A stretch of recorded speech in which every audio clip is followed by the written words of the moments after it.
Sabi kasi ni Atty. Larry Gadon dito, mga kababayan, ito raw si BP ay hindi raw pwede tawagin na opposition, leader ng opposition.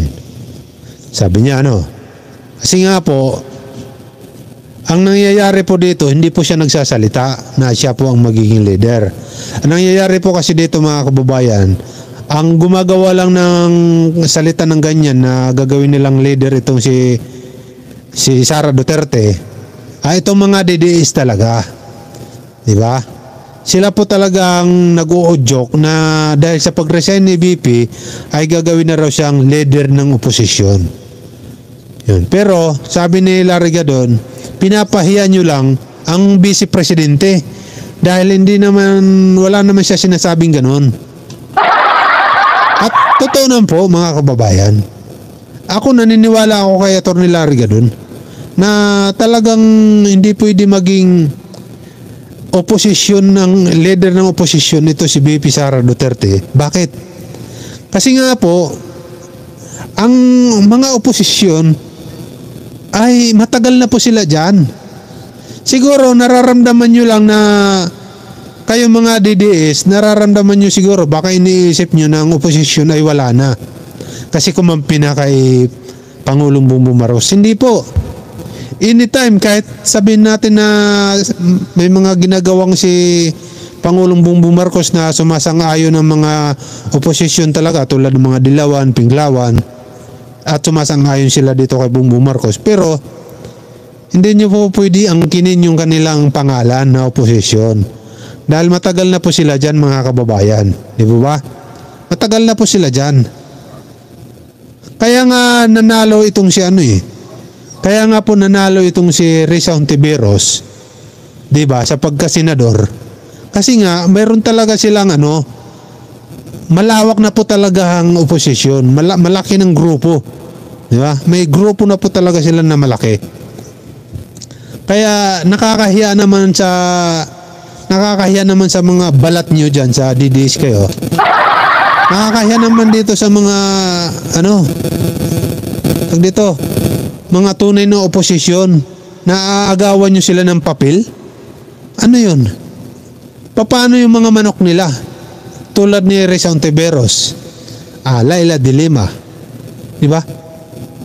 Maaari din sila may karapatan din sila tumakbo sa mataas na posisyon.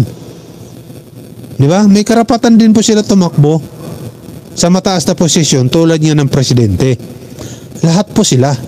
Pero kung magiging oposisyon itong si Sara, tapos aagawan nyo sila, anong ibig sabihin yan? Hindi po papayag yung tunay na oposisyon, mga kababayan. Diba? Kaya ang nangyayari po dito, pinapahiya lang po talaga ng mga DDS itong si BP Sara. Diba? Pinapahiya lang po talaga nila. Kasi nga po, hindi po papayag itong sila Dilema, sila Hontiveros, sila Antonio Trillanes. Hindi po talaga sila papayag na agawan sila ni Sara Duterte bilang oposisyon, di ba? Kahit sabihin pa natin kumakampi sila ngayon kay Pangulong Bongbong Marcos, anytime yan, anytime pwede nila yan baguhin yung kanilang pananaw. Kapag hindi nila nagustuhan si Pangulong Bongbong Marcos, kapag hindi nagustuhan ang ginagawa ni Pangulong Bongbong Marcos, di ba? Kaya hindi nyo talaga pwede angkinin yan. Eto, para malinawan tayo, ay pakinggan natin ang sinasabi dito ni Atty. Larry Gadon. Saka po natin himay-himayin kung tama po ba siya o hindi. Okay? Para mas malinaw lang. Ito. Ang na to ay galing ito kay medyo ini-edit na natin para tuloy-tuloy tayo. Galing ito kay Sir malalaman nyo yan dito, sino ba tong kay Sir to galing sige, i-play natin ipaparinig natin sa inyo kung talaga bang tama. Sa tingin ko talaga tama itong si Atty. Larry Gadon. Tama rin ito si tama rin ito si Coach Jared na maaari dapat itong si Gadon dito sa PCO ipalit, di ba? Kasi marunong talaga siya. Alam na alam niya ang buhay ng nasa maglulupa. Sabi nga ni Coach Jared. Ito, pakinggan niyo. Mga supporters, Ulit. nakakatawa itong mga supporters, mga DDS ni VP Inday Sara. Kasi sinasabi nila na dahil nag-resign si VP Sara as Secretary of DepEd and Vice Chairman of LCAP, NTF LCAP, ay sinasabi nila na si VP Inday daw ang bagong mukha ng opposition. So, pinapasubo niyo si Inday dyan.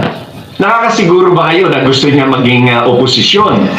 At Siyempre, sa tingin ko, una agad, hindi magiging oposisyon si Inday Sara Duterte. Kayo mga DDS, kaya tumigil na kayo.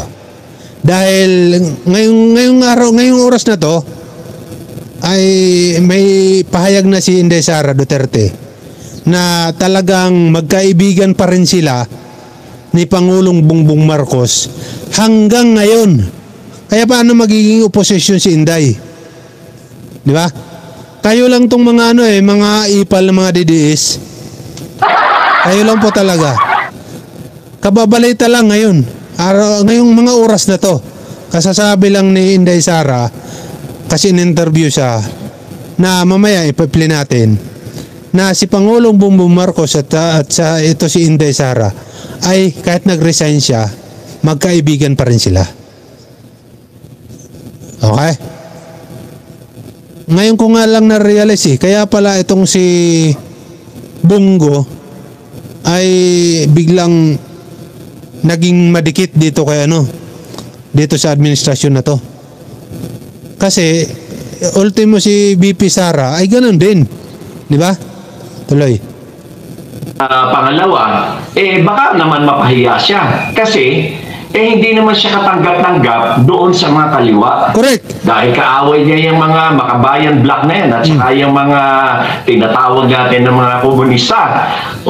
Di ba? Ang mga statements nga niyan laban sa kanila ay talagang matindi.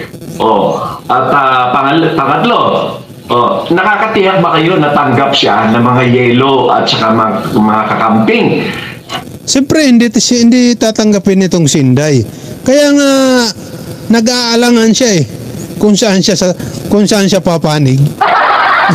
Nag-aalangan ito si Sinday kung papanig ba siya dito sa mga mautog rally or talagang magiging independent siya para protektahan ang Davao. At hanggang ngayon, nag-iisip-isip na yan, mga kababayan.